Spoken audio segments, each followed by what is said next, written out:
here on the second day, and they like who they got on the mound. One of the more consistent arms. He's been a starter for 2 years. His third start of this year, his junior year, Drew Beam.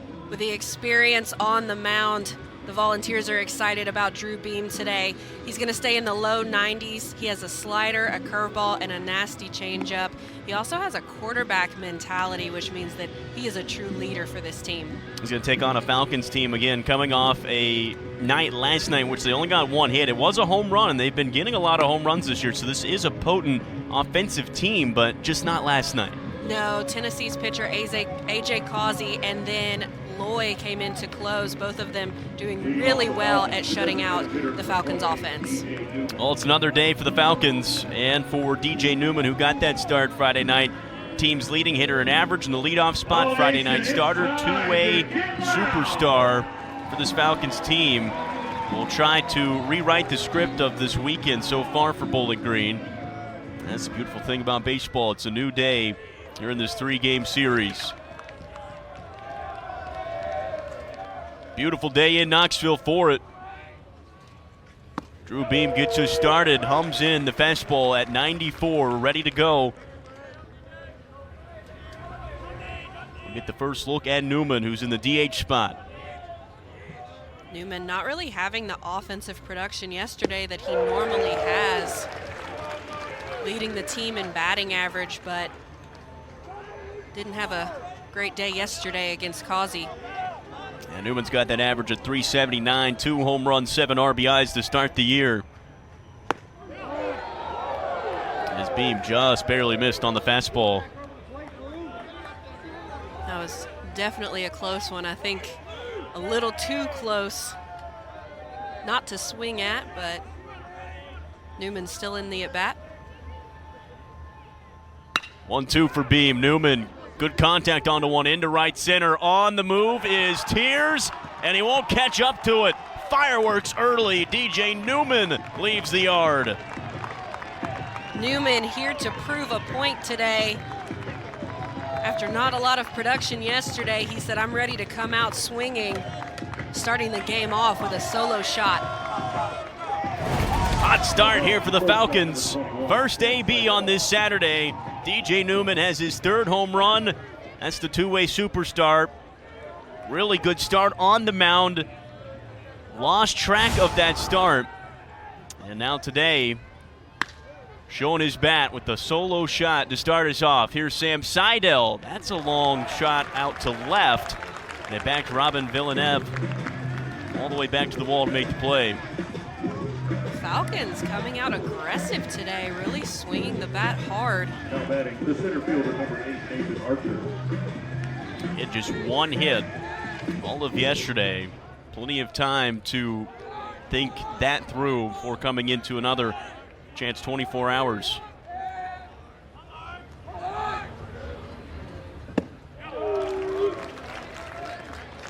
Also, an interesting point as well. Both hits for Bowling Green this weekend, a pair of home runs. Tyler Ross yesterday in the second inning. He's not even in the lineup here on day 2.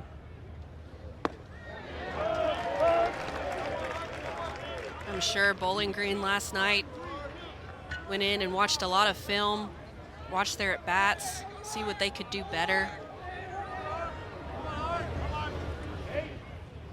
Nathan Archer now, that's in play. Christian Moore called upon for out number 2.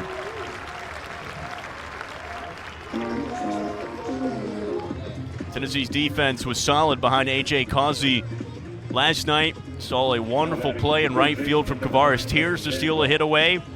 This is the look that Tony Vitello goes with here in Game 2. Robin Villeneuve gets to start out in left field. Also, Cannon Peebles will be back behind the dish catching for Drew Beam.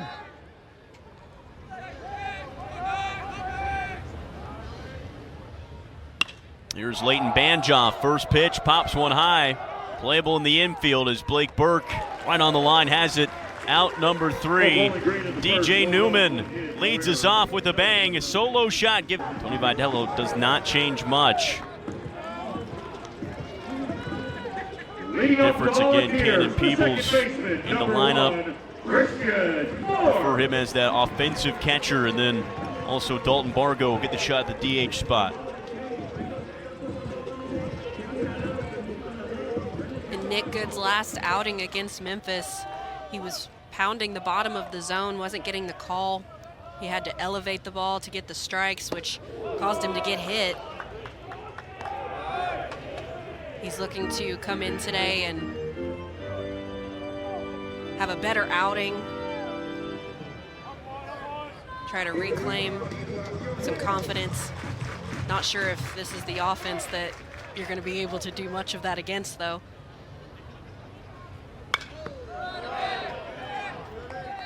Yeah, not the best outing last week for Nick Good. Was chased out after 2 1/3, gave up 6 earned runs, walked 3 batters, no strikeouts. Look to build off that one. He was good week 1 against MTSU, battled through adversity for 5 innings with just 1 run allowed. I think that key is that when you do fall behind in counts, can't spiral, have to be able to have that comeback mentality. Christian Moore unloads. He goes yard. Way gone. Good gracious, that was a moonshot by Christian Moore. And a solo shot to start off the game for the Vols. They respond to that solo shot by Newman. Both leadoff hitters exit this ballpark. Tennessee offense, 4 bombs yesterday, picking right up where they left off. That pitch just left too far over the plate. Gosh, I'd love to know the exit velo off of the bat. That was a rocket. Good news, Kaylin. I could tell you that exit velo. Do you have a guess? I know it's, I'm gonna guess like 115. Uh-oh, Blake Burke, back to back, over the scoreboard. The Volunteers did not come to play today. I know that ball hit somebody's car out there in the parking lot. Blake Burke doing Blake Burke things with an absolute bomb over right field fence. That's a Burke blast of all Burke blasts. He's hit a pair of Oppo home runs that had to feel good to pull one over the scoreboard. Gracious, that is a no-doubter right from the beginning. Look how beautiful that swing is. Gorgeous swing. And he knew it. Tennessee already a pair of home runs and a pair of at-bats here in the first. They now have quickly taken a lead. Bowling Green did not enjoy the advantage for long. And this crowd is buzzing right from the start. They know what this guy did yesterday, 2 home runs. They want to see 3 in a row. I mean, not only did he hit 2 home runs, he hit 1 that he pulled, and then he hit 1 to opposite field.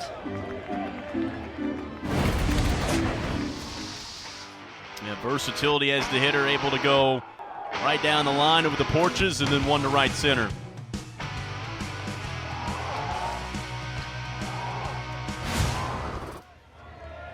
I mean, that's so hard to pitch to when the hitter is able to go to 2 completely opposite sides of the field, and he pulls that ball down third base line.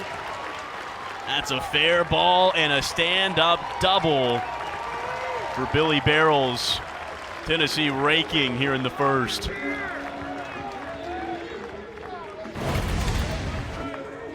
Now batting the right fielder, number 21, Kamara. This ball low and in. Just fair. Beautiful hit. Amick now in scoring position as another hot hitter steps to the plate, Kavaris Tears. This is a tough spot for Nick Good to be in. Giving up 2 back-to-back home runs and then a double. Mentally, he's got to be able to stay in a positive mindset, which is so difficult when something like this happens. Tennessee has not messed around at the plate this weekend. You can rattle a starter on the other end. You see 2 bombs back-to-back. Right off the top of the first inning.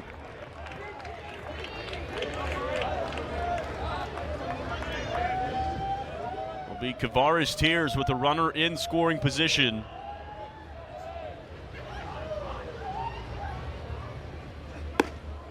Four home runs on the year for Tears, has not joined in on the home run fun yet. Definitely has the ability to, though. Wouldn't be surprised if we did see a long shot from him at some point today. Take that off-speed breaking ball for strike two. Didn't like that call. Looks back to home plate umpire Tyler Simpson calling the balls and strikes. Counts 1-2. And that's low. Tears shakes it off. Tennessee offense, they've been known for power hitting the last 3 years. 386 home runs last 3 seasons entering 2024.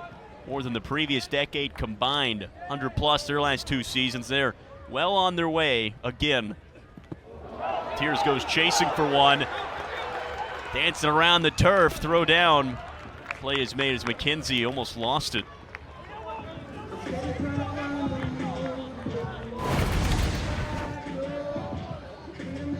This pitch in the dirt takes a bad hop in front of McKenzie. He's able to stay with it and get the out at first. That's the first out from Nick Good. It'll go down as his first strikeout. And it retires Kavaris Tears. Sometimes all it takes is seeing that first out on the board to settle you in.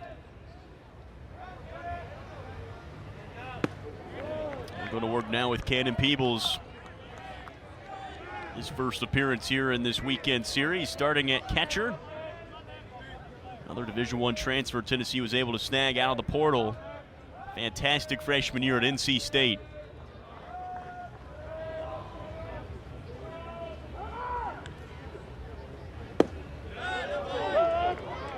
No 2 start, good. Ahead on Peebles, that's the key for this pitching staff. Head coach of the Falcons, Kyle Halleck, says hammers that home with his crew. Let's get ahead. Definitely, he wants to get ahead. He wants to control the count, put pressure on the batter, and then vice versa. When they're at the plate, put pressure on the pitcher.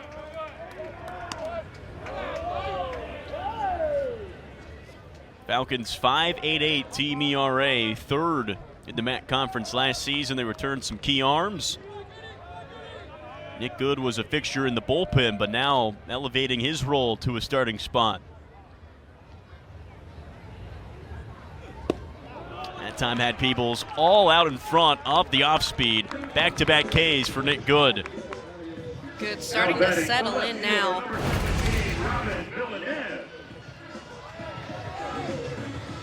Nice breaking ball on that inside corner. Coach Halleck said that his ability to pitch inside and work off the slider and the changeup is going to be really important for his success today. Robin Villeneuve stands in. His first AB from the right side. Villeneuve getting the start out in the field. Not a natural left fielder, but has now morphed into an option in the corner spot for this Tennessee team. Well, when you're hitting, they're going to find a place to put you. They're going to want you in that lineup. Yeah, he was 0 for 2 in game 1 yesterday, but has been really good so far. 9 of 18 at the plate. It's 500. 2 home runs and 9 RBIs.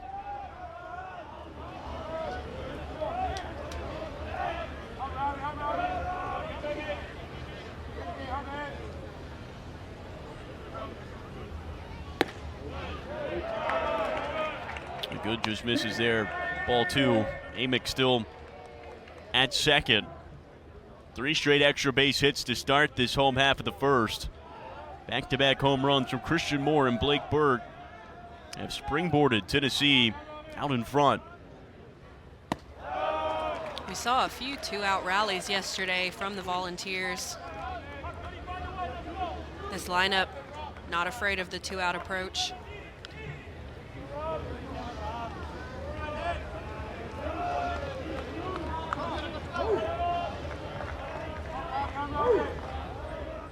Counts 3-1. Villeneuve in the driver's seat. Pitch home, fouled away. We run full.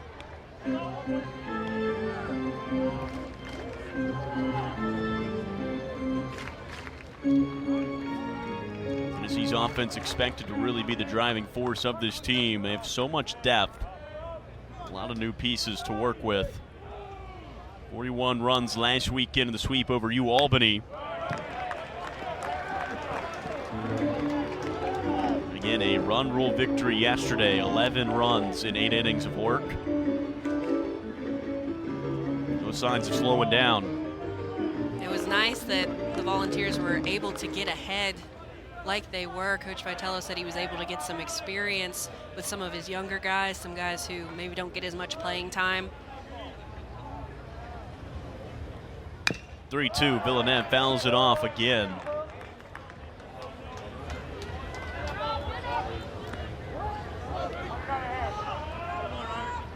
Villeneuve, a newcomer on this team. JUCO transfer out of Weatherford College, where he put up ridiculous numbers last year. 401 average, 28 home runs, 102 RBIs.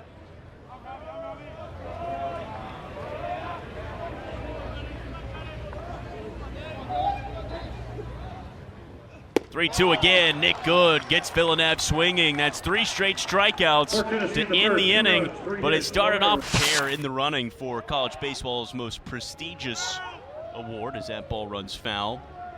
But Amick obviously making the transition from the ACC to the SEC. Drew Beams, he's well familiar with the SEC conference schedule. Freshman of the year in 2022, 17 starts a year ago. Just so much experience, being an everyday type of guy at this point. He's consistent, you can rely on him. Definitely, that's what you want from your starting pitcher, someone who's got experience, someone who can lead the team and has that tough mentality. He didn't get the call that he wanted there. He faces Jack Krause, 5-hole hitter, 5'6'7", due up for the Falcons. Big cut as Beam ahead in the count, 1-2. It was a home run for DJ Newman that started Drew Beam's day. Able to battle back. Defense helped him out. And then the offense turned around and helped him out as well by answering the solo shot with 2 solo shots themselves. That's our first. That's a sword for Drew Beam. Jack Krause, no chance. That's strikeout number 1. Nice pitch. Actually finishes behind Krause. That's how much movement it had. Peebles able to stick with it for the strikeout. Beam coming off a start last week against Albany. 5 innings pitched, gave up 6 hits, 2 runs, both of them earned. Didn't walk anyone, 4 strikeouts, and Tony Vitello said, just the usual from Drew Beam. Not excellent. Numbers don't jump out at you, but it's the usual deal. Drew Beam, he's a pitch to contact type guy. He's gonna make the defense work, but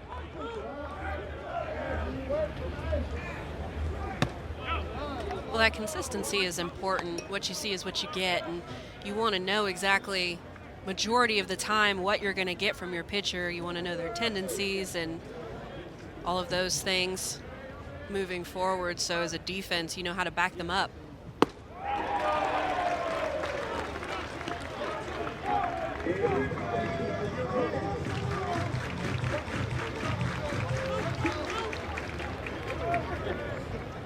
Cooper McKenzie, his first at bat. Here's the 1-2 pitch, and that's lined to the left. Base hit for the Falcons. And that's their second hit, already one more they had yesterday.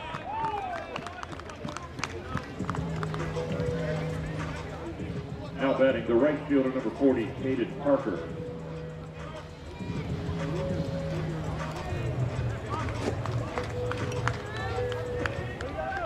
With their approach at the plate, one thing that the Falcons do is they hammer swing path, swing decisions, and controlling the strike zone. Kudos to players and assistant coaches, says Coach Halleck, for all the work that they've put in behind the scenes to be that explosive at the plate. Junior Caden Parker gives it a go. He gets to start out in right field here in Game 2. 1 hit and 4 at-bats so far this season. Parker will flash one over to right, backing up Tiers, and he's got it on the back pedal.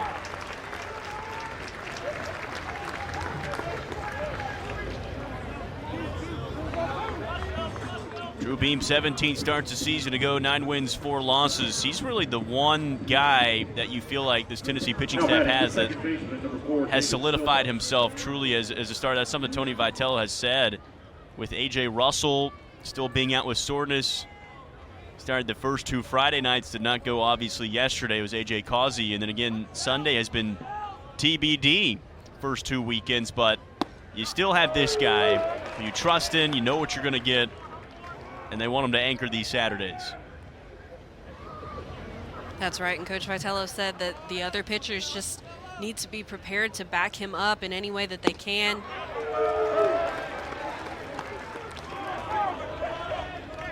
Preseason All-American, saw him on that Golden Spikes watch list. Team's leading returner in starts and innings from a season ago. Check back at first. Catcher McKenzie able to get back. 0-2 count for David Silva, who gets to start out at second.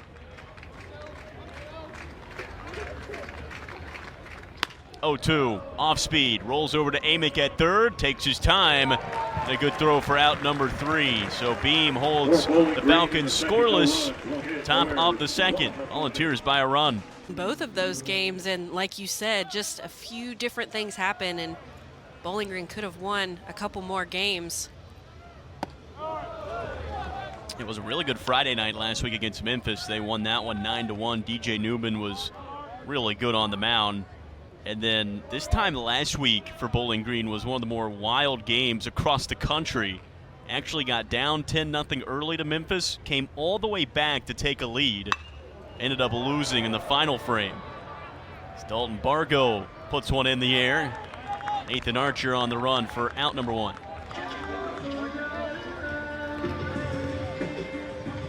I mean, talk about the composure to be down 10-0 and then still have the will to come back. It's all about mental toughness, and it's all about just staying in the game no matter what the score is, really just grinding it out and passing the bat, doing whatever you can to try and score some more runs for your team, but without adding all of that pressure. That's what's so good about these non-conference games. I mean, you hope it doesn't happen, but if this Bowling Green team finds themselves down 10 in a MAC conference game, they're like, hey, we've done this before. You just never know what kind of situation or experience you're going to find so early on the season. See what your guys are made of. And Coach Halleck spoke to that. He said, our team has a lot of mental toughness. They have a lot of fight in them. Human nature tells you to fold, and that's not who they are, and that's not what they did in those games. And he said he feels very solid about where they're at, and even more solid about where they're going to be in conference play. Yeah, that's the consensus, because Memphis, MTSU, and good conferences that typically sit in the top 10 of the RPI. And Bowling Green competitive with them all weekend long. So that's the feeling, is that once they get into MACtion starting next week and having 3 games against a top 10 team like Tennessee, you feel pretty good. Definitely prepared for what they're going to experience in conference play, playing against some really great competition early on in the season. They've hopped all across the state of Tennessee. They're on the road all the way until end of March. Their first 2 conference weekends on the road. They'll be at Miami, Ohio, starting on Friday. Dean Curley goes down swinging as Nick Good really starting to settle in. That's his 4th strikeout. You're so right, Andy. Nick Good, you see the confidence in him, in his performance now versus at the beginning of the game. Nice breaking ball on the outside corner, getting the swing and miss from Curley. Now, if you keep the book at home, that first inning might be the most opposite inning of all time. You give up 2 home runs and a double, and then 3 straight strikeouts. Like that is a complete gear shift. Definitely, but it speaks to the maturity of Nick Good and how he's able to forget about what happened in the past and just keep moving forward, keep focusing one pitch at a time. I love the deep breath that you see him take before he throws his pitch. Good rip from Inslee. A dive, a pick from Seidel, but the throw won't be in time. Base hit, the 9-hole hitter. Hunter Inslee is someone who has been trying to find himself at the plate recently, and this is a nice hit into the gap. Almost a really great play by Seidel. Nice diving catch. And everything he could do. Inslee 1 for 1. That ends a stretch of 5 straight retired for Nick Good. Brings us back to the top of the order that got things going in a big way in the first. Christian Moore hit his 2nd home run of the season. Lead off the bottom of the first. First pitch, another rip, third base way. Banjoff makes a great effort and a great throw. Out number 3, might have stolen a hit away from Moore to end the inning. Several parts across the country, really good baseball. And this is still non-conference play. SEC has this week and then one more weekend before conference play starts. You see some fun rivalry matches there. Florida and Miami, when they get together, always causes some tension, some heat. Georgia and Georgia Tech. It's a fun series between 2 big-time hitters, Charlie Condon and Drew Burris. Drew Burris hit his 10th home run of the season last night. Wow. I love the big in-state rivalries, Georgia, Georgia Tech, and then South Carolina, Clemson, game having to be postponed, but I'm sure that's a really fun matchup. You think about state of Tennessee, you already naturally get that big in-state rivalry with Tennessee and Vanderbilt. That happens every year anyways. 2-2 pitch from Beams. Tackett. He goes down swinging. First out of the frame. Beam getting him on that outside corner. 3 swing and misses from Tackett. The designated hitter number 28, DJ Newman. Now stepping back up to the plate, the solo shot hitter, DJ Newman. Yeah, 2 runs this weekend for Bowling Green. Both have been solo home runs. DJ Newman didn't have a great offensive game last night. Left his mark already here in game 2. Solo shot that gave the Falcons their first lead of this series. Team all offense as a DH last season in the MAC. Was also the MAC freshman pitcher of the year. I'd say those won't be the last of his accolades he gets in that conference by the time his career is done. I thought it was interesting from Archbold, Ohio, where he went to high school. He excelled in multiple sports while in high school. He played baseball, football, and basketball. He was also the only male athlete in the entire state 2 years ago to be named All-Ohio in all 3 of those sports. Well, I mean, that's the thing. DJ Newman's so used to pitching and hitting and really doing everything. It sounds like that. This is no big deal for him to play both ways. Drew Beam this time, though, will win the battle. That's one more K for Queso. Big out for Beam right here, striking out DJ Newman. Now batting the shortstop, number 21, Sam Seidel. This pitch low in the zone gets Newman swinging over the top. That'll be out number 2 for the Volunteers. Second strikeout of the inning for Drew Beam. It's now 3 on the day. Call Beam QB1. Quarterback in high school. Stepped up to the plate on a Sunday start as a freshman, week 1, in a Tennessee uniform, and held on to that spot the rest of that 2022 season. Just had that composure that it takes to be a quarterback. He brings that to the mound. That's a rocket up the middle for Seidel. 2-out base knock for the Falcons.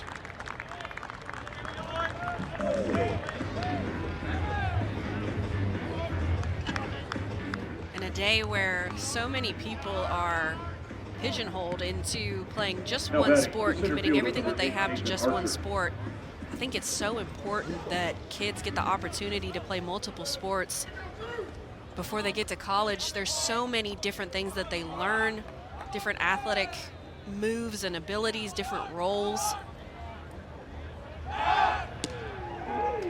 Check back at side L. All clear. I also think it contributes to burnout. You see so many kids nowadays who are just so focused on one sport get burnout or tired from it. When you get to play multiple sports, get your mind off of it, get to do a lot of fun, different things. Good pitch from Beam. 0-1's the count with Nathan Archer. Team leader in RBIs with 10. Standing with 2 outs. Back to Beam's freshman year. It was almost a situation for Tennessee like they're in this year. They didn't really know who their Sunday starter was going to be. Blade Tidwell was lost at the beginning of that year to injury. Tony Vitello just liked the mature presence that he brought, and it's going to give him the go. And it was one of those things, let's see what happens. And Tony Vitello said that he just kept running into him before his first start and was like, what's he doing? Like, should I be nervous? What's going to happen here? But never really gave him any reason to be nervous. Was pretty cool the whole way through. You don't usually see that either from freshmen. Usually freshmen are going to do freshman things. But the maturity that Beam has always displayed here for Tennessee really inspired Coach Vitello. He knows he's able to really rely on him. That 0-2 misses for Beam. And that only grows. Now Beam, obviously the veteran on this team, grow into a true leader if he wasn't already. This is career start number 35 for him. That 1-2 got Archer swinging. Another strikeout. 3 strikeouts on round starters for a lot of the beginning of the year. They had a very comfortable life that 2022 season where guys really took over their starting positions from opening day and didn't release it. But the team was learning more and more as the season went on, and then obviously peaked at the right time, which is what you want. And too, sometimes when you don't start off the hottest, puts a little bit of a chip on your shoulder when you have to keep grinding, people doubting you. Burke off the end of the bat. It's a base hit. The shift was on. And now Burke trying to leg out a double. Here he goes. Head first slide. He's in. The wheels. I love that little dance on second base. Looks like they may be reviewing this. Yeah, crew's gathering. Shift was on. In a normal setting, that's a line out. But Kraus maybe not running full speed at the ball. Blake Burke takes advantage, and that is close. Definitely very close play. We'll see. It has to be irrefutable evidence to be able to overturn the safe call.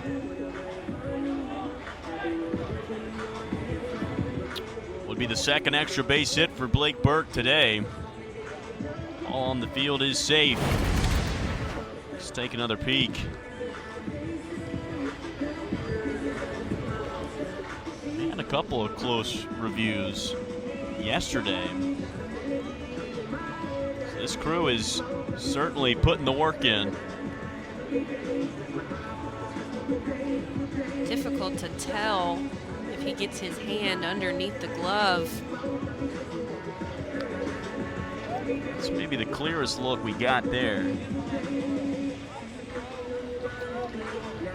It's pretty close. I think that's about as close as you can get. And there's one thing for sure, it's close. Just depends on when Burke actually did touch the bag. I feel like some of those are impossible to tell without an overhead visual. Definitely. It's almost like you need every possible angle. Burke hoping for good news. With the leadoff double, automatic runner in scoring position for the heart of this lineup. And they will stand. Blake Burke is aboard with the double. All smiles, hustle double too. Looked like a surefire single. Took advantage of Krause taking his time to get over to the ball. That's one of my favorite parts of the game is aggressive heads-up base running, and we've seen that a few times now from Blake Burke. He's done a good job on the base paths. So now Billy Amick, he's 1 for 1. A double, had 2 home runs yesterday. So he's having a big weekend so far. Amick, opposite way, well struck, it's down the line, it's over the wall. The 3rd home run this weekend for Billy Barrels. He does it again.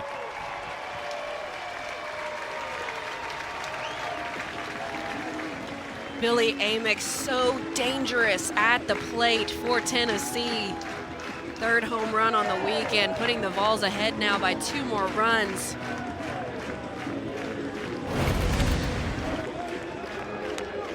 Amick quickly climbing up the SEC home run leaders list. He has been lights out first 2 days of this series.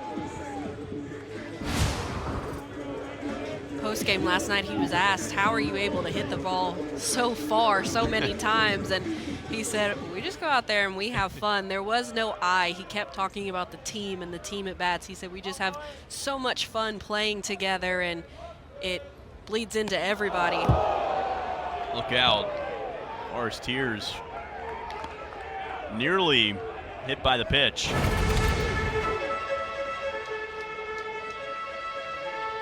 Close one here. That ball getting away from Nick Good.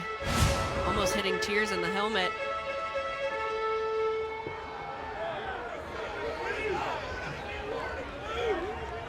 When this team is on, you may not find a better top 3 guys in an order than Christian Moore, Blake Burke, and Billy Amick. Tears lines one into left. You can add Kavares Tears to that list as well. He's got a lot of power to both fields. An oppo way base hit. Tears, one of the most consistent hitters, in my opinion, in this Tennessee lineup. I mean, he has the ability to hit the long ball, but he's on base almost every single at bat.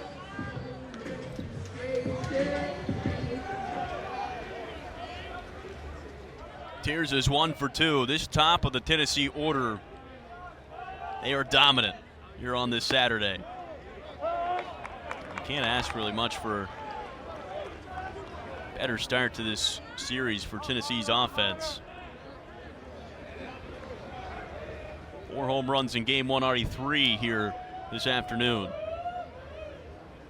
And Cannon Peebles now looking to get going.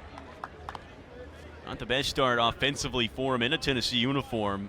Averages at .214. 7 RBIs, not bad, but hasn't hit a home run yet. Something he was used to doing at NC State last year.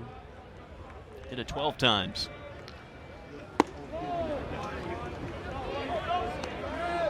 Nice off speed there by Nick Good, trying to get back into it.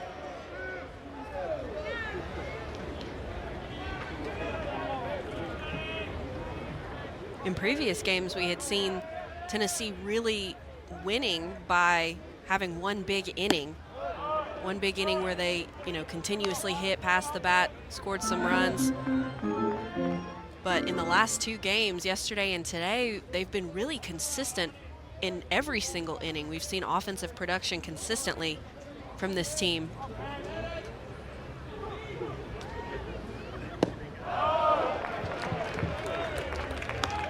Competitive at-bats. That feels like it's been the theme for Tennessee this weekend. And even in those situations last week against Albany, where maybe a scoreless first 3 innings, they stayed with their approach and worked out of it. Peebles, slow roller off the end of the bat, gonna be a tough play. Good, a dive, and somehow gets up to make the play. What an effort. Wow. Incredible play there by Nick Good, doing it for himself. This slow roller just out in no man's land, and Nick Good with the slide. Such an athletic play. Yeah, took away an infield base hit there. That just came off the bat. Incredibly awkward. Nick Good helping himself out there. Again, tough start to the inning. That was 3 straight base hits from Tennessee to start the third. But again, sometimes you see that first out, it helps you dial back in. That's what happened with Nick Good in the first.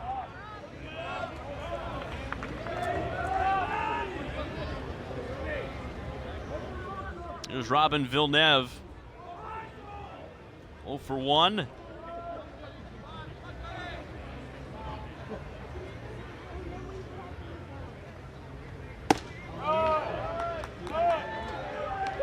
Watches that pitch inside. 49 pitches for Nick Good. We're seeing Tennessee's 1, 2, 3 in the lineup leave the yard. Nick Good is going to have to try to slow things down here a little bit. When the opposing offense is hitting and producing the way that Tennessee is right now, the game can feel like it's moving really, really fast, and you can go internal. It's important as a pitcher to try and stay external, communicating with your teammates, letting them know, hey, I'm good, I'm still in control, this is going to be fine.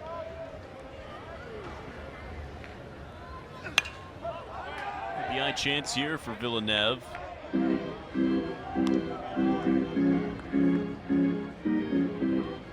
A big-time series against Albany, really a breakout series, you could call it. 4 hits and 6 at-bats, 2 home runs, 5 RBIs, and a 448-foot bomb. Tennessee's longest this year.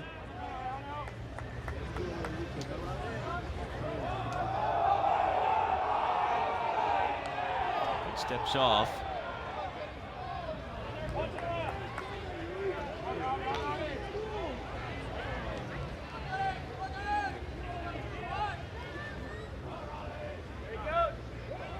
Tears bouncing around at second. Pitch home. It's inside again. Tears definitely playing with Good here. Mentally trying to get him not focused on the pitch. Bouncing around and trying to hold his attention. Now here's a throwback on Tears, who had a big lead. Tears has been a good base runner this season. Anything through, you can guarantee he'll be charging for the plate.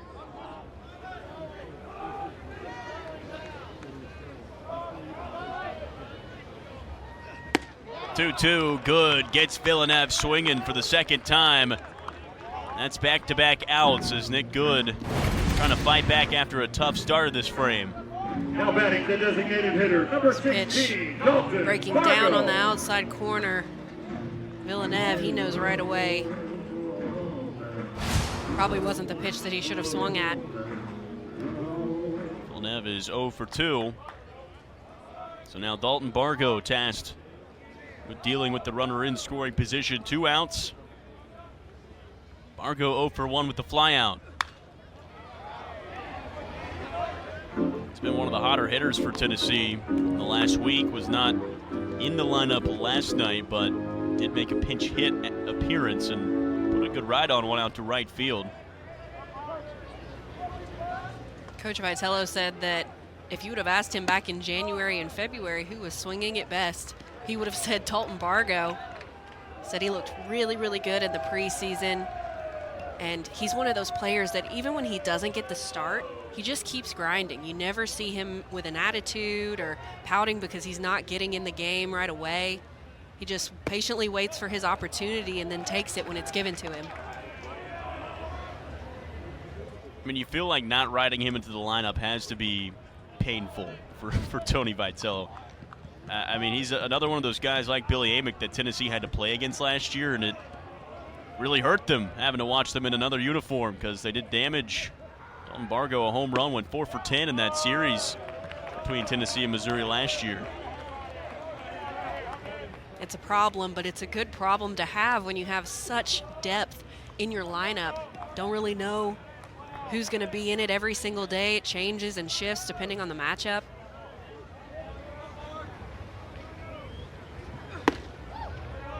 one is in there.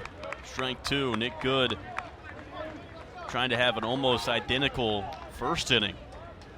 Give up 3 loud hits and come back with 3 straight outs.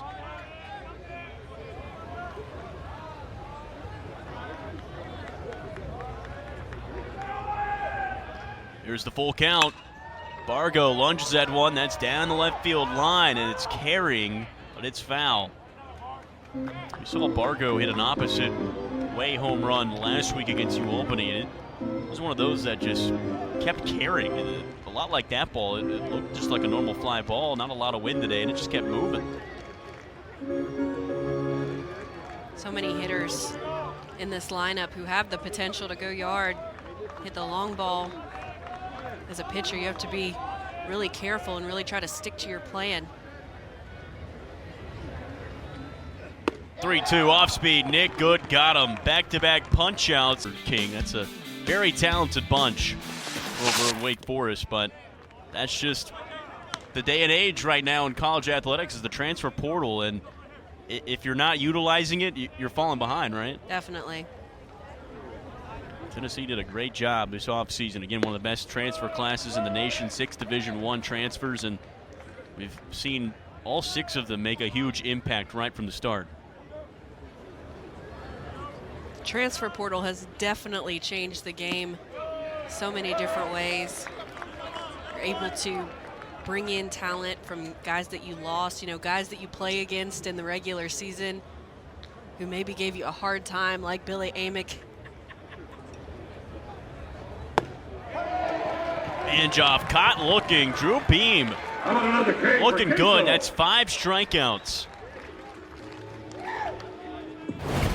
Wonder what's in the water that this Tennessee pitching staff is drinking. Yesterday, 9 strikeouts from A.J. Causey, now 5 from Drew Beam. Struck out the side an inning ago. Now starts off the 4th with the cleanup hitting. Banjoff sends him down. Now Jack Krause will try to take a different approach. Season high now. Strikeouts for Beam with 5.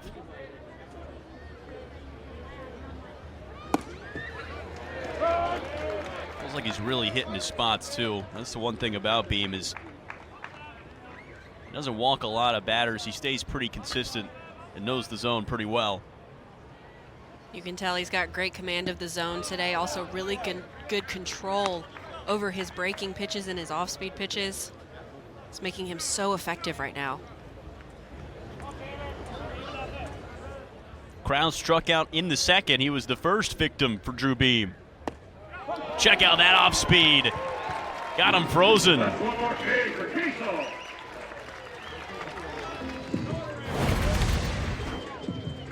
Drew Beam with no chill, just sitting them down back to back to back.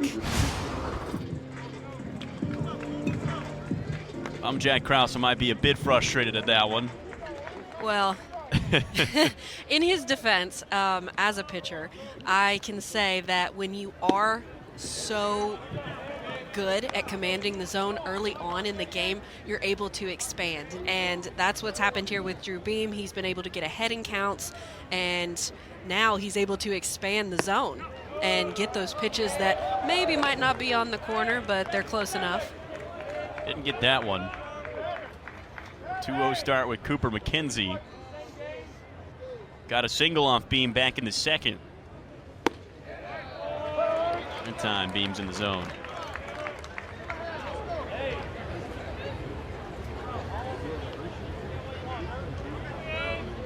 Beam's not going to dazzle you with speed, but 94 is a great place to sit.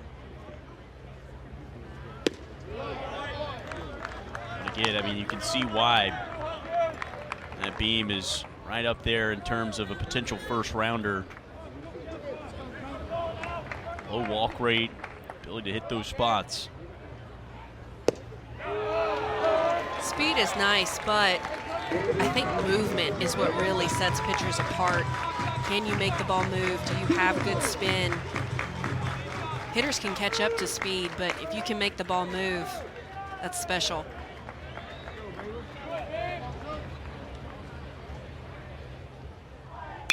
3-2, rolled over, Amick charging, throwing, out number 3. It's 1, 2, 3 for Beam and the Vols. We head to the bottom of the 4th. Omaha appearances in 2 of the last 3 years. Right up there with the nation's best. Feels like year in and year out. They just reload. They don't like to rebuild. Dean Curley, stellar freshman, sends one down the line right field way. Quick out as Caden Parker covers the ground.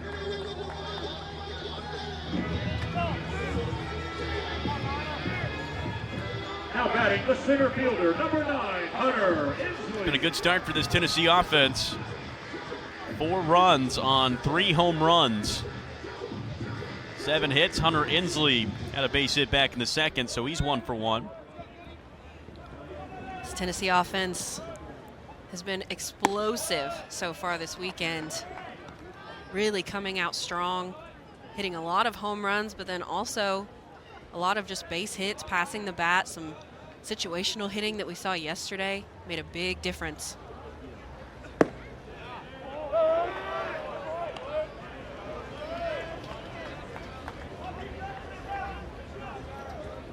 Nick Good still in this ball game. He's thrown 3 in the 3rd, has battled through some adversity, and that's something that he did in his first start against MTSU. Kind of had some situations like this, not as maybe loud as what Tennessee has done, but had situations where he had to battle out of some jams. He has definitely showed some good life despite giving up the 3 home runs. That's another get. Inslee goes down swinging. Nick Good, another strikeout. That's number 7. Now batting the second baseman, number 1. Despite the score, Nick Good hasn't had a bad night. He's had quite a few strikeouts. I mean, yes, there have been a few home runs hit, but I mean, outside of that, really hasn't done bad. And Coach Halleck, he said that, you know, he's a competitor. He's a worker. He's one of those guys that isn't going to let you beat him, especially if you haven't put the work in like he has.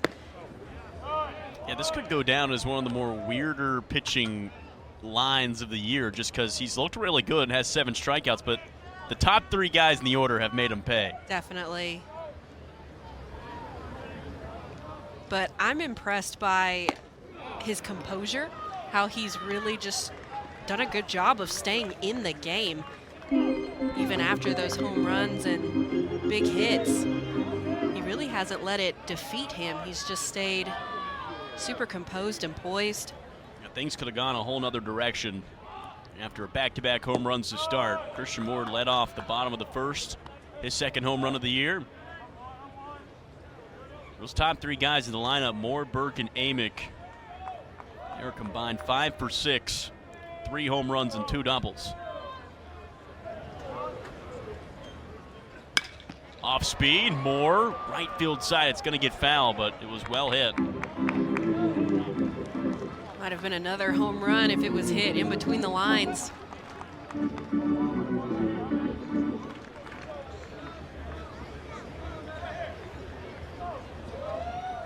One on for Tennessee, nothing going here in the 4th so far. 2-2 on the way from Good. Moore hits off the handle. Foul territory. Is there any room? No, off the netting. That's one thing about Christian Moore. He's going to battle. He won't go down easy. That's the leadoff's job. Someone who's going to battle, someone who's going to see a lot of pitches, do whatever they can to get on base. 405 hitter, 412 hitter with 2 outs. This time will go down swinging. Really good inning for Nick Good. It goes 1, 2, 3, and he's got that K counter up to 80. That name rise maybe even to a 1st rounder when it's all said and done this season. SEC, you're playing on such a big stage. Not only going to have scouts at most games, but you're playing other really good competition, so gives you a good idea of where you can land at. It's kind of the story last year with Paul Skeens, LSU. He kind of went from maybe a late 1st rounder, worked his way up to number 1. He was one of my favorite pitchers to watch. So competitive and just, I mean, he had killer instincts, in my opinion. He was really, really good, really fun to watch. He's in the Pirates organization now. The Volunteers starting to make their name at the next level as well. Tony Vitale, that's also what he does a good job of, is just churning guys out. MLB pipeline for the draft.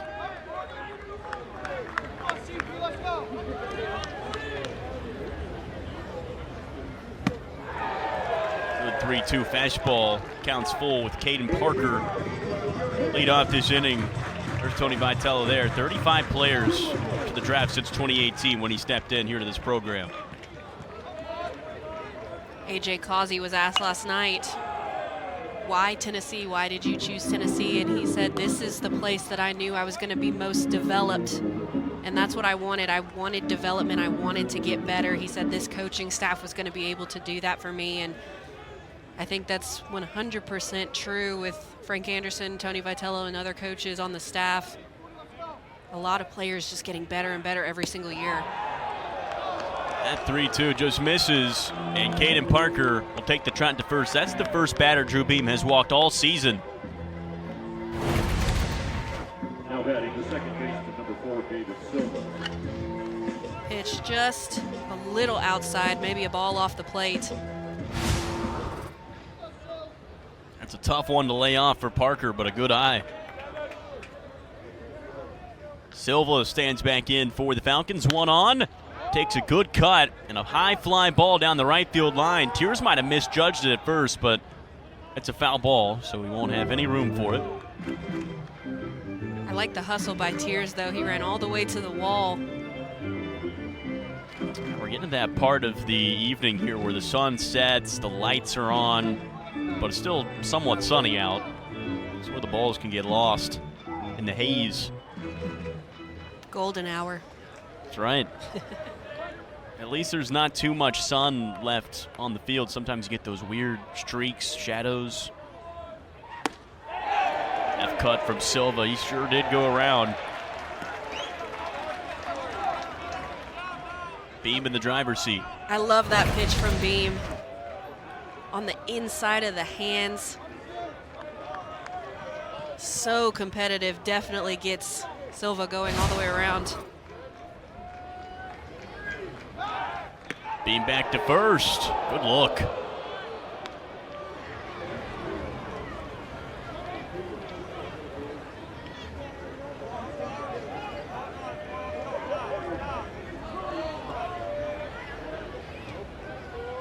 No stolen bases for Parker, the leadoff base runner. 0-2. That's ripped into right. 2 Falcons aboard here to start the 5th. Silva gets his first hit.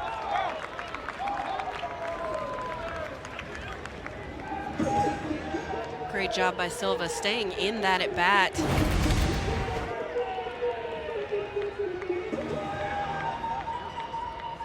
Now batting the first baseman. That pitch was outside. He takes it right back up to right field for a single.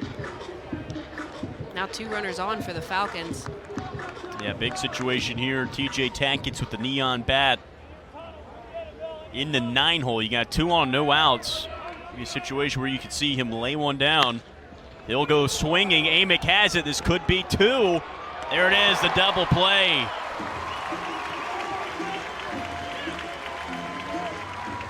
I think that a bunt probably would have been smarter situationally, but Tackett's hitting the grounder right back to Amick and makes the easy throw over to second and then to first for that beautiful double play. Yeah, the thing is, that's what Drew Beam does such a good job of, is that soft contact. He is an artist at generating the double play ball, and he needed it in a big way there, and he got it. And again, you feel like, hey, that's your 9-hole hitter. You got 2 on a 3-run game. Your best hitter's coming up in DJ Newman. Yeah, situationally, I'm not sure why they made the decision to let him hit, but worked out for the Volunteers. Tennessee will take it. Still a runner 90 feet away. DJ Newman can bring him home. Put the Falcons on the board early. That solo homer back in the first. Through all of this, all the fireworks of Tennessee, Bowling Green is within an earshot here.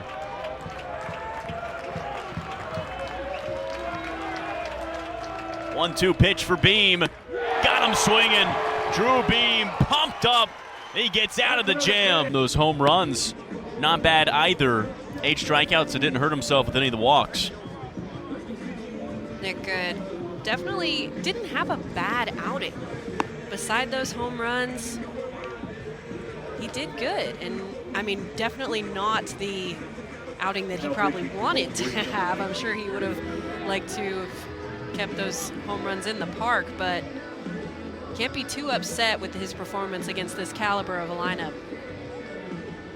His outing will end after 4 innings as Nick Good will step aside. All will be given to the righty. Perry Miller takes over. A sophomore Ohio native, pitched in 6 games last year. Will take over in a 3-run ball game. And he steps in right at the big part of this lineup. Burke, Amick, and Tears all due up in the 5th.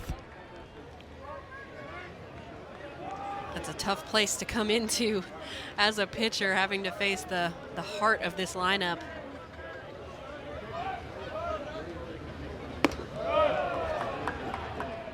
Blake Burke 2 for 2, a home run and a double. Home run is his 3rd on the year. Burke, ground ball.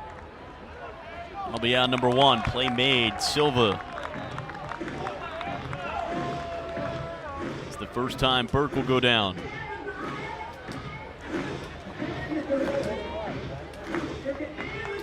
Now batting the third baseman, number 11, Billy Amick. Now Billy Amick again. Just like Burke before him. Double and a home run on his line. Scorching hot this weekend. Billy Amick, a phenomenal performance so far this weekend. As a pitcher, somebody that you have to be really careful with.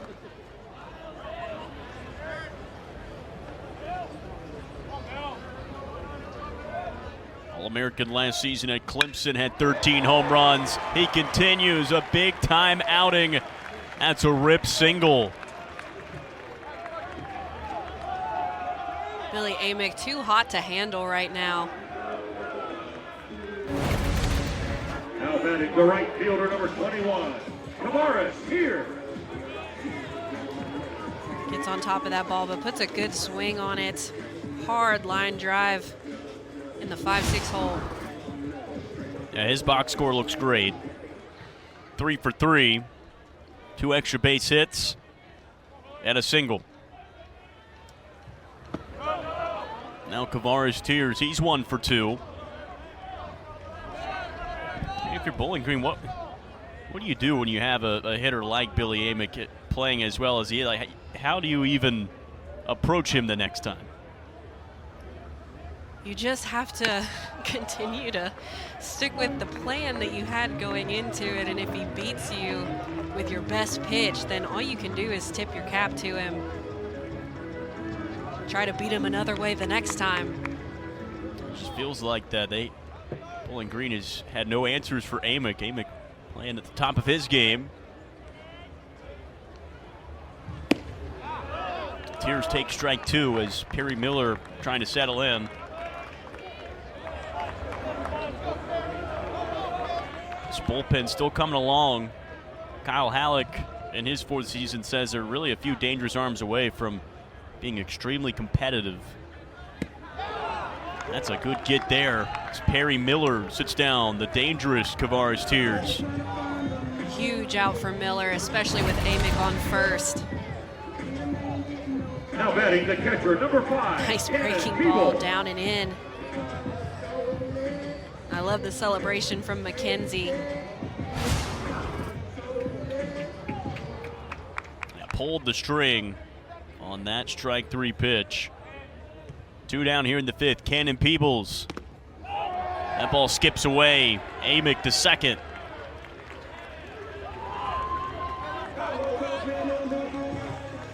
Amick now in scoring position for Tennessee.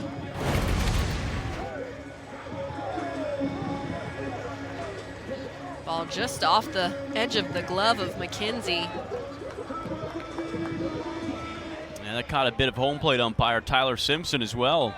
Ricochet.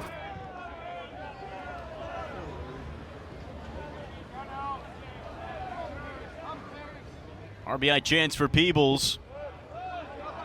Ball skips away but stays in front of McKenzie. Peebles 0 for 2.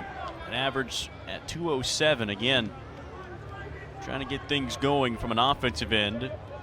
Hit 362, 39 starts with NC State last year. He has the ability, and this is the right count to do it.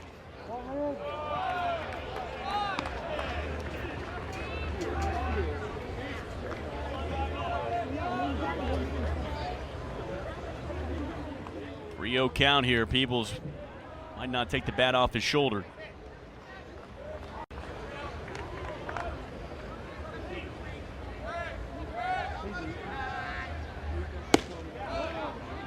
That's strike one.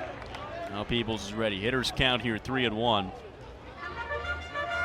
Smart decision by Peebles. I doubt he has the green light to swing 3-0. I could see someone like Billy Amick for sure having the green light. I'd be like, swing whenever you want.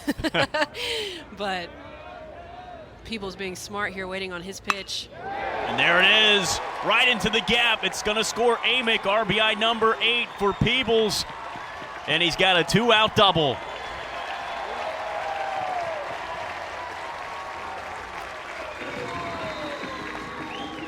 What a quality at bat by Cannon Peebles. In a hitter's count, waiting for his pitch, and drives this one back up the middle for a stand-up double, scoring his teammate Amick.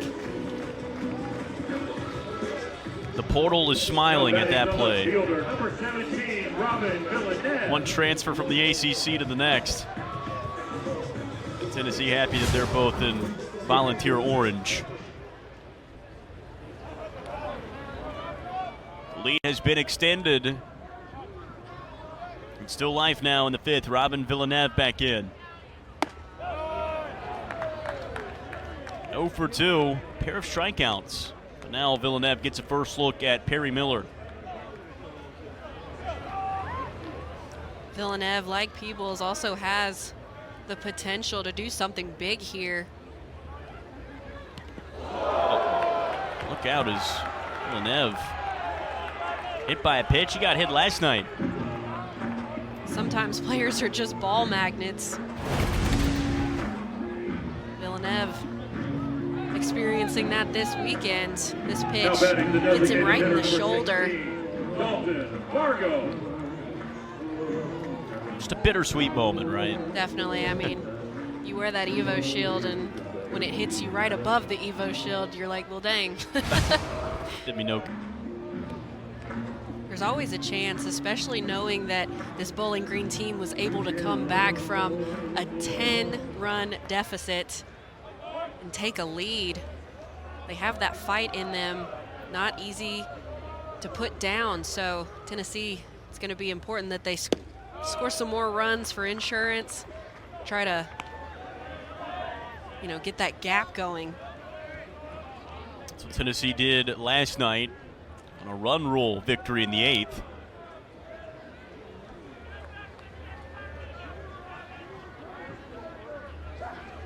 Dalton Bargo back in. He's 0 for 2. 2-out chance. Tennessee 2 hits, 6 at-bats with 2 outs on the board. They've had a couple of situations where they haven't been able to capitalize with the man in scoring position.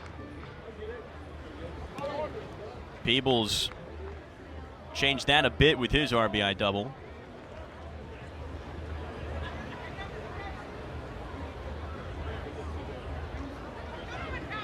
That 1-1 misses. And again, this Tennessee lineup is so potent.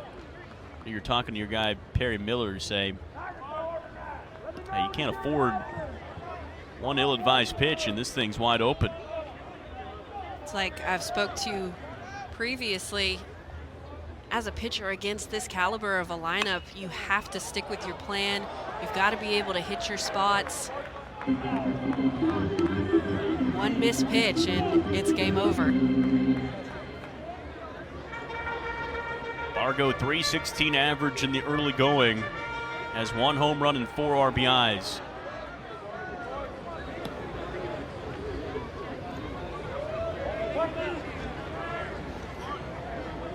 Some orange jerseys on the bases. Here's the 2-2. That skips away. Everyone will advance. McKenzie having a hard time behind the plate, keeping the ball in front of him. This pitch hits off of his shin guard and ricochets to the right.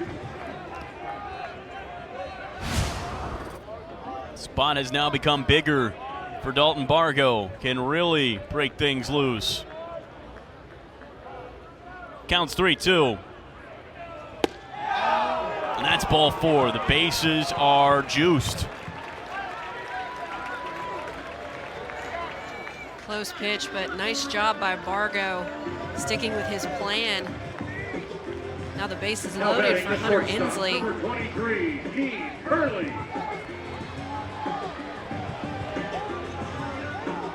Correction, Dean Curley stepping up to the plate now. Yeah, the freshman. Massive opportunity. Feels like he continues to be put in big spots with runners on. 8 RBIs and 3 home runs already in just 16 at-bats. Felt like he wanted that one and laid off for strike 1. Big spot to come into for the freshman. Bases loaded with 2 outs, but definitely has the strength and the power to hit the ball. We saw it yesterday when he hit one over left field fence. Have to swing from behind here.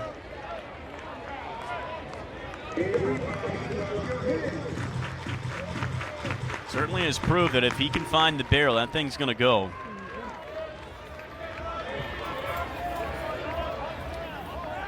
Big spot with the bases loaded. Curley, 0-2, fights it off. He's 0 for 2 here this afternoon. Strikeout in the second. Big moment here, another big opportunity.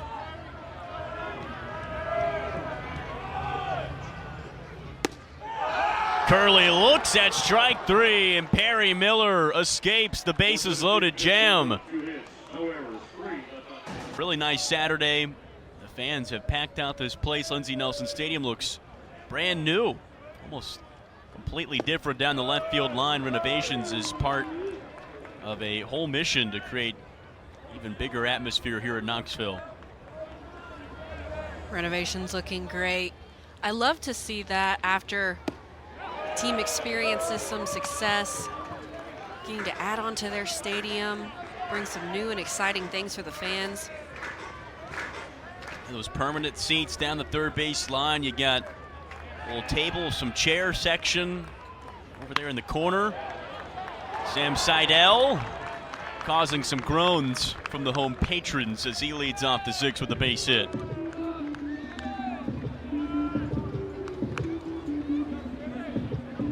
Nice start here for the Falcons in the 6th. Previously talked about how this team fights and grinds. You can never count them out, so they're going to continue to try to put bat to ball no matter what. Riding the momentum of escaping a bases loaded scenario just a half inning ago. I mean, Tennessee could really be out in front. Instead, Bowling Green still some life within 4. Leadoff runner on, see if they could try to work him around. Nathan Archer, 0 for 2. Gets another chance.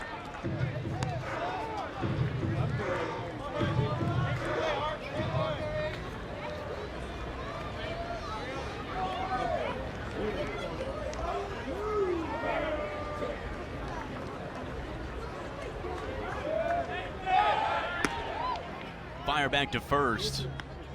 Seidel is back. Stolen base for Sam Seidel.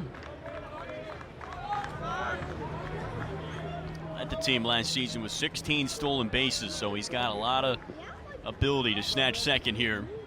That 0-2's out of the way. Peoples going to keep him close. Great job by Peebles keeping that ball in front of him, not allowing Seidel to advance to second base. And that's the leadoff runner you want. This is the power portion of your lineup. There goes Seidel. Peebles was ready for it. Throw down. It beat Curley to the bag. I'd have had him if Curley got there in time. Ensley there to back up the throw. Peebles hops up quick, and I mean, it's not a bad throw. It just beats Curley to the bag, and like I said, Ensley there to back it up. Yeah, one of the situations like Curley just got a late jump getting to second. Seidel in scoring position with no one out. Beam gets out number 1. He changes that. Another punch out for Drew Beam, number 8. So effective tonight is Beam. Now batting the third baseman, number 9, Leighton Banjo. Nasty pitch here for the backwards K. Archer knew it as soon as it hit the mitt. Keeps Seidel frozen at second. Now Leighton Banjoff. That's up the middle. It'll advance the runner, but Moore's got out number 2.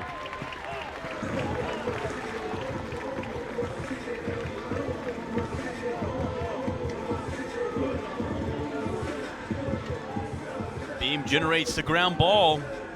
Now batting the left fielder, number 7, Jack. Now it's going to take a base hit from Jack Krause, who's 0 for 2 with a pair of strikeouts.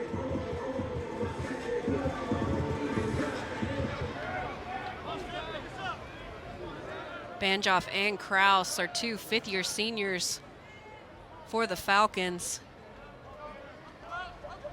They were there when the program was cut, and they were there when the program was reinstated. Been through a lot together with Coach Halleck.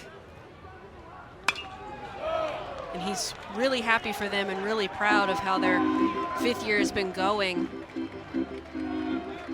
He said he's proud of the way that they've carried themselves and how they've been going about their business every day. They've been playing like seniors. It's a testament to their mental toughness, being able to bounce back from what they've experienced.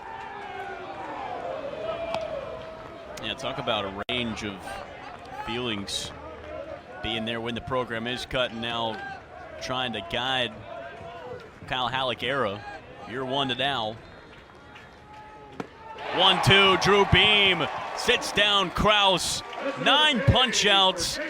So he skips over the line. Tennessee has Illinois come to town for their final non-conference week in between. And this is a massive homestand for Tony Vitello and his crew. Big road trip to start the year out in Dallas for the Shriners College Showdown, and then 15 straight in Knoxville to go to SEC play. This is game 8 of 15.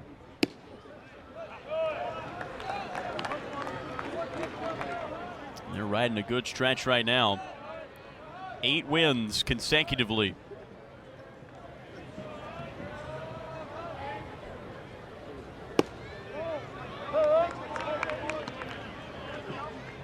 Hunter Ensley back in for at-bat number 3. He's 1 for 2. Had a nice hit earlier today in the game.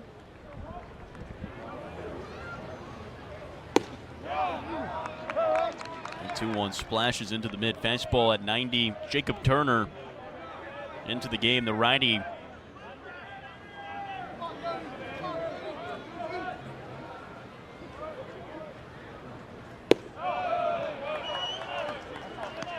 Going to full count now for Hunter Ensley.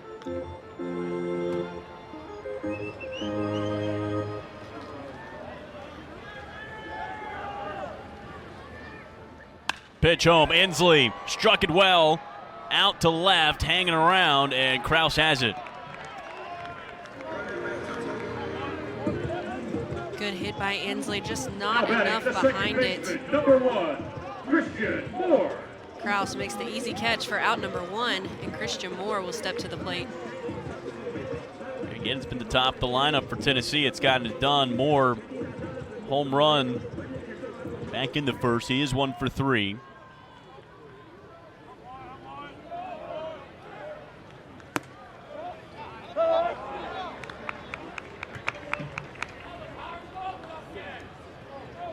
That home run makes it 29 now for Christian Moore's career.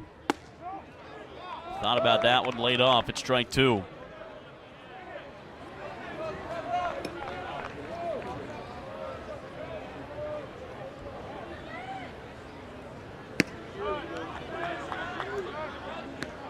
Good eye by Moore, laying off of that one.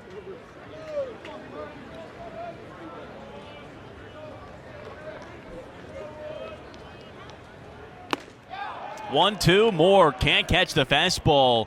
Jacob Turner hums it by him. Big out number 2 for Jacob Turner.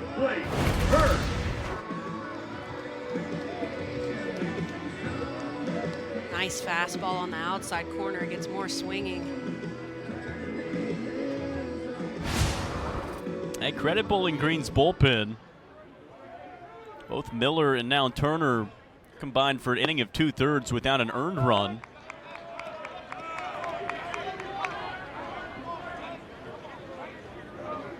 I love the confidence that we're seeing from Miller right now. He's really attacking these hitters, not afraid to throw the ball in the zone.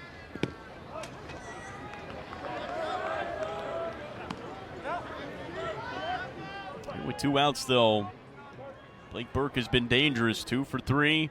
Home run and a double. Then you got Billy Amick on deck. Don't want to extend this 6 any longer than you have to with these two. Burke golfs one down the right line. Will it stay fair? It's off the wall, foul. Just barely foul by Blake Burke. What a hit.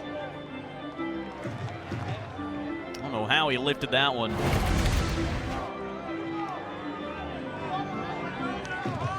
You were right when you said a golf swing. He goes down and gets that and just barely foul. 1-2 runs inside. Almost hit Blake Burke. Has so much power. We're seeing it here this weekend. Back-to-back afternoons and evenings with home runs.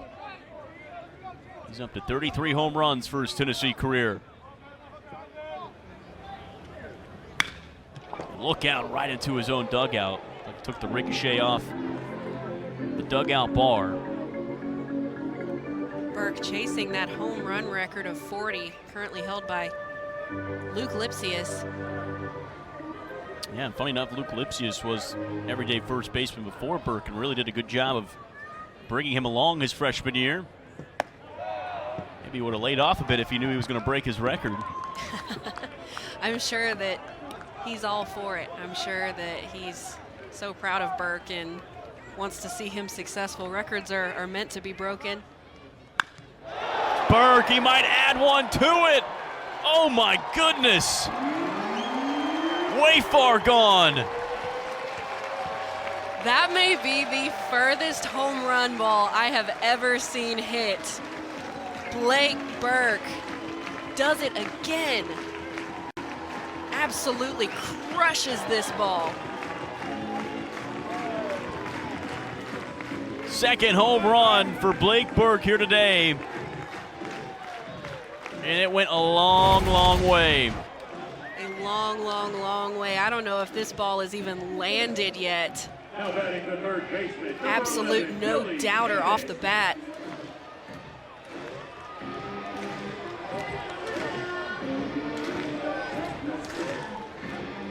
Stood and admired it for a little bit, as he should.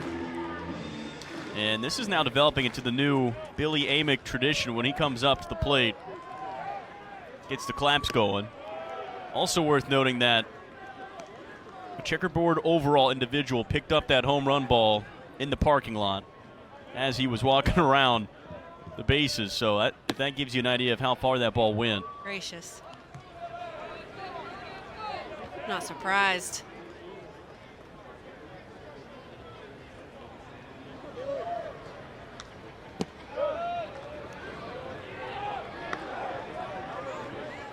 Got a guess on the exit velocity?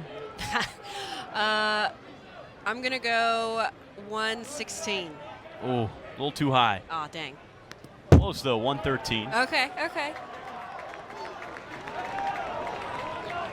Billy Amick with the walk, respecting his power after that shot from Burke. Didn't want it to happen again. No more.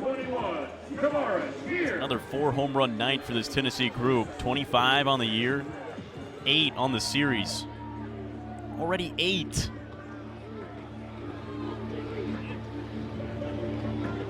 Jacob Turner, can say there's a big basketball game tonight? Maybe.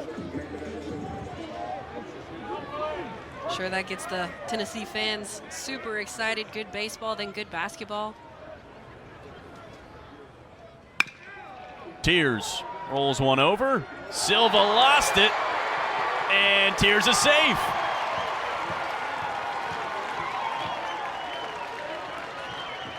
And that's why you always hustle down the line to first. You never know what's going to happen. This should have been an easy grounder to Silva, but pops out of the glove on the transfer, and he's too late to get Tears.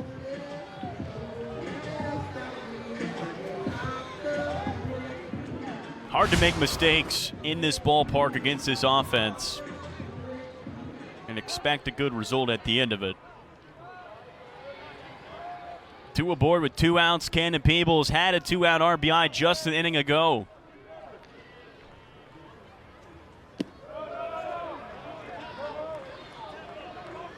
It's an RBI double that scored Billy Amick, who stands on second. Quick conference between pitcher and catcher.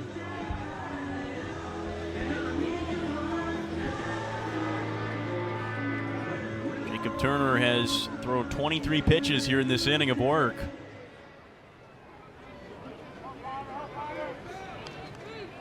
Definitely tough in this situation as a pitcher.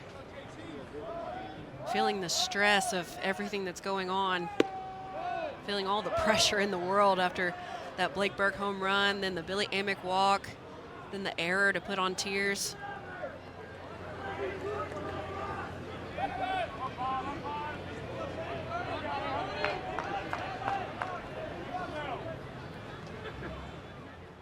One to Peebles, up the middle. Silva on the ground, lost the ball again. It would have been a tough play, but now everyone's safe.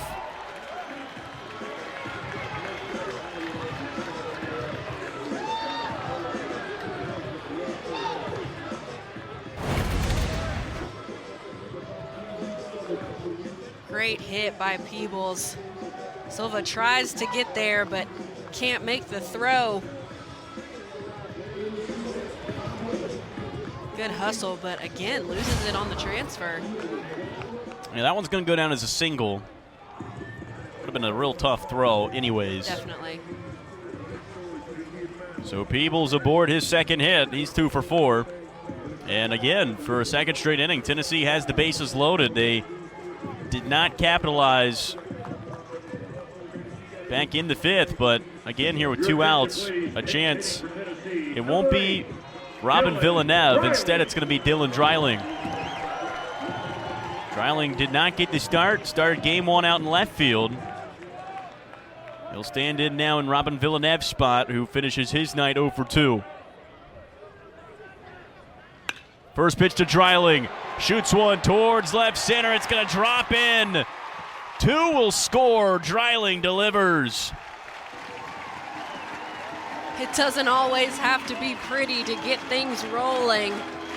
That ball drops out in no man's land for Dreiling, and 2 more runs scored for the Volunteers. Just inside outs this ball, but it falls. Now batting, the designated hitter, number 16, Dalton Vargo. RBIs 5 and 6 for Dreiling. Tennessee feeling good now. They lead by 7.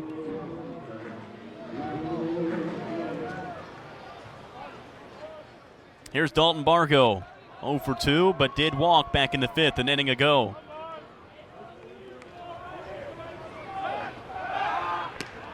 That was a favorable matchup for Dreiling. A righty-lefty matchup.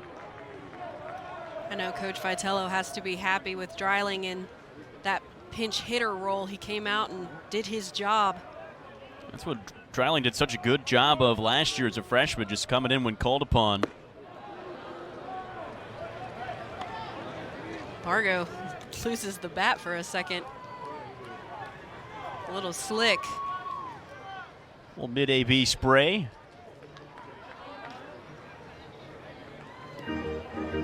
How dangerous is it that you can pull a guy like Dreiling off the bench right there? That's so dangerous. We've talked about the depth of this Tennessee lineup, and that just speaks to it. Being able to pull big-time hitters off of the bench for pinch hit situations.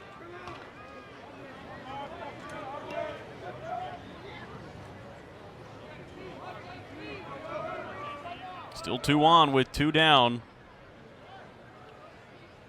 1-1. Bargo down the line. That's a fair ball. It's going to get all the way to the corner.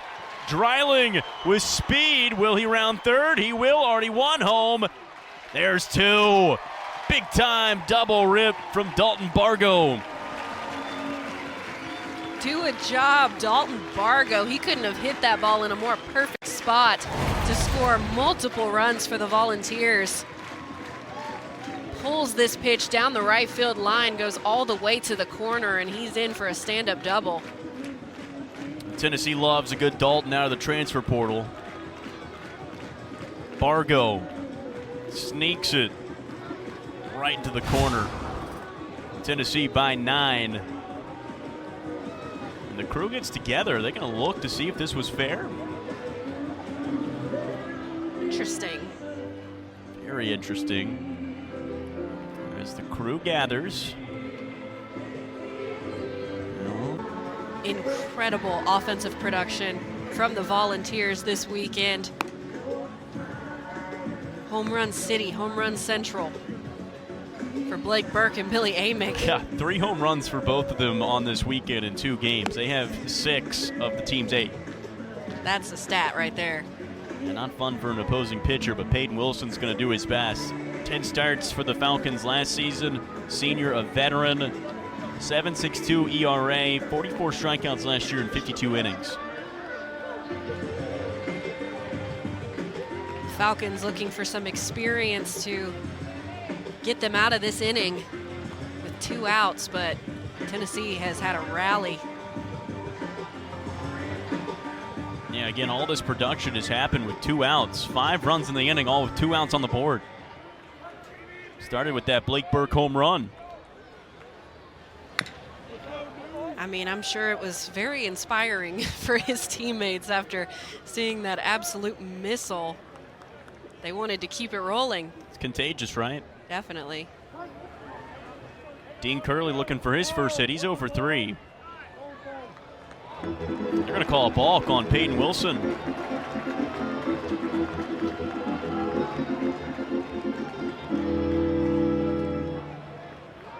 Bargo trots over to third.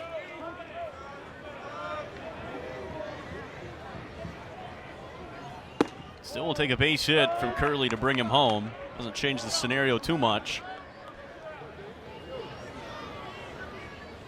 Curley had a situation with the bases loaded last inning, went down on strikes.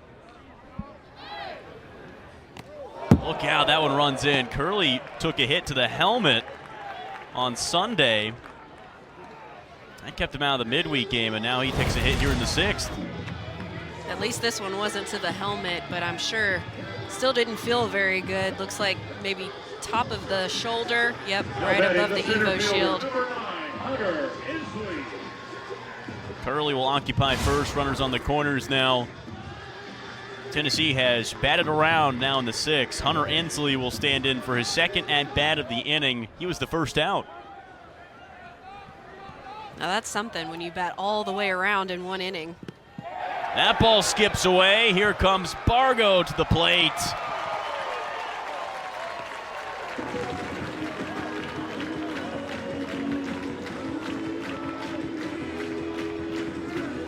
A couple of times tonight, Bowling Green haven't been able to keep the ball in front of them. These Falcon pitchers have thrown a few in the dirt, and McKenzie just not used to this turf and how the ball skips off of it, unable to get in front of the ball. Inslee fouls one back. Hey, that's meaningful because now Bowling Green's down their final 3 outs. Run rule is in effect. This is the same exact score as last night. Huge for the Volunteers. Big cut from Inslee on the 1-1. Still a runner in scoring position. Curley was able to get to second.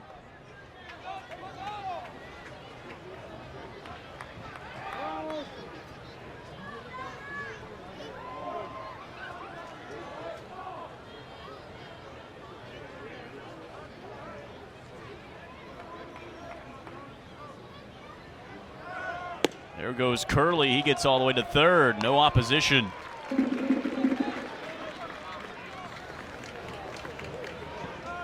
Nice hustle by Curley. Why not?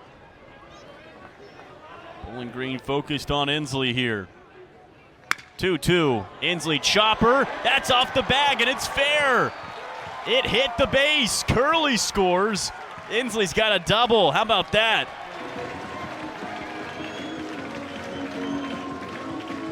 Unfortunate for Bowling Green, but awesome for the Volunteers. That ball hitting off of third base, ricocheting into the outfield. Soak it in. You may never see it the rest of the season. Now batting the second baseman, number 1. Right off the bag. It'll make its way all the way to the corner as well.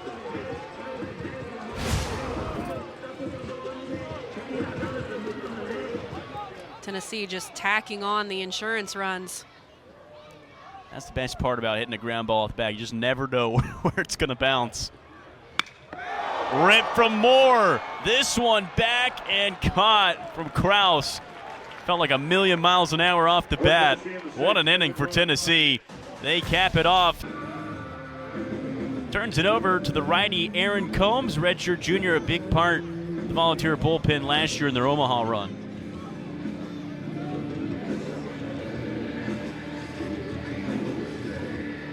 26 outings, had 4 wins, no losses, a 3 flat earned run average, 39 strikeouts, just 7 walks in 21 innings.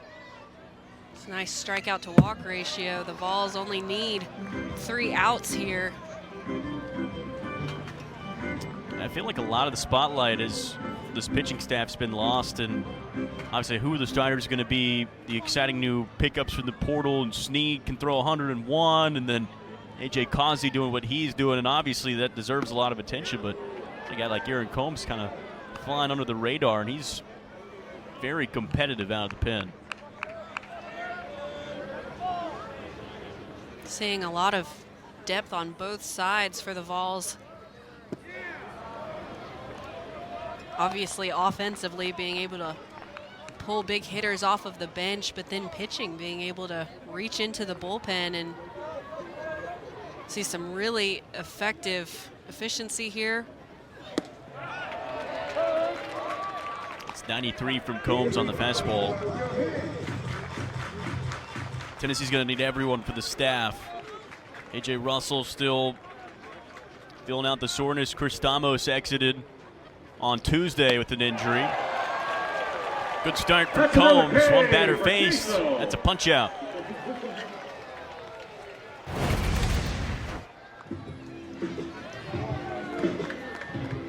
Great pitch here, elevated up in the zone from Combs. Now batting the right fielder, number 40. He gets the swing and miss for out number 1. 2 more to go.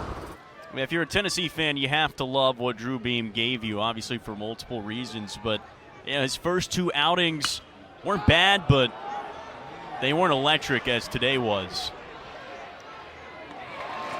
Tears is there for out number 2. I mean, as a Tennessee fan, you have to be excited about really everything that you've seen so far from this Tennessee pitching staff this weekend. A.J. Causey extremely effective, Loy extremely effective. Now Beam and Combs doing well in this short outing. Bowling Green down to a final out. It's David Silva. Again, run rule is in effect for all 3 games this weekend. Run rule automatically in effect in SEC play. It has to be decided in non-conference play. Tennessee hit it last night and now an out away. Tonight scoring 1 more run than they did yesterday, but it has just been a dominant 2 days for Tennessee on both ends, and they officially have taken this weekend series. what an incredible performance.